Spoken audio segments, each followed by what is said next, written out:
Hello everyone, my name is Alok. I'm father of two trees, husband to one of the most beautiful princes of the world. I'm an engineer, an MBA, an entrepreneur, traveler, author, pastor, a parenting expert, and a business enthusiast for the last 18 plus years. And I'm here helping three kinds of people, right? Number one, people who do have an expertise, want to create a business out of that. Number two, people who do have a business in an offline mode, they want to switch it in an online platform. And number three, people who do have a business, they are doing well, but they're not able to scale up. So I'm here as a business coach helping you create a specific business strategy for you and your business so that you upscale and you grow. So continuing in the same episode, today I'm going to talk about something very different. And different is about your customers. The topic is the thing is not the thing which you and me assume to be the thing. Please listen it once again. The thing is not the thing.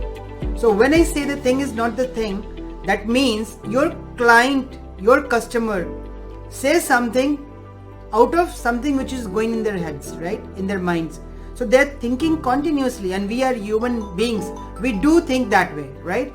So when we keep on thinking, we do come across so many things wherein we have to say something because we have to respond. But the sentence, the words, the language which we use, it has a proper backup which is there in their minds. So we have to understand what is going on in a customer's mind. If you are able to read the customer mind, you are likely to win the customers. And if you only go by the words, you will not be able to understand what's going on in their minds.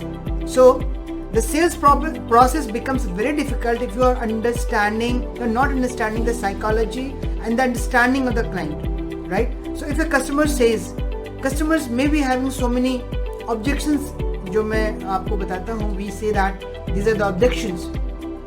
Customer may say there is objection of time, I don't have time, or I don't have money, or I'm not that way able to learn, or something like that. They'll be having a number of objections.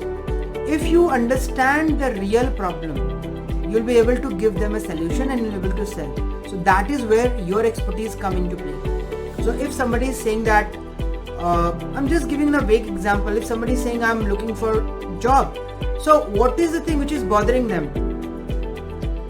What he's saying is I'm looking for a job, and you also feel the same, right? The person is in need of a job. But what is the actual thing which is bothering? The actual thing which is bothering is he has to pay the EMI on every month, day one. That EMI is in the auto debit facility, and he has to fulfill that money so that his EMI doesn't get bounced. Or he has to pay children fee maybe on every 7th. So that is what is going in his mind. So he'd be saying some other thing because of something else going on in his mind, right? So what you need to understand is the psychology, the root, the problem what your customer is going through. So if you're able to make a connect with your customers, you are almost done.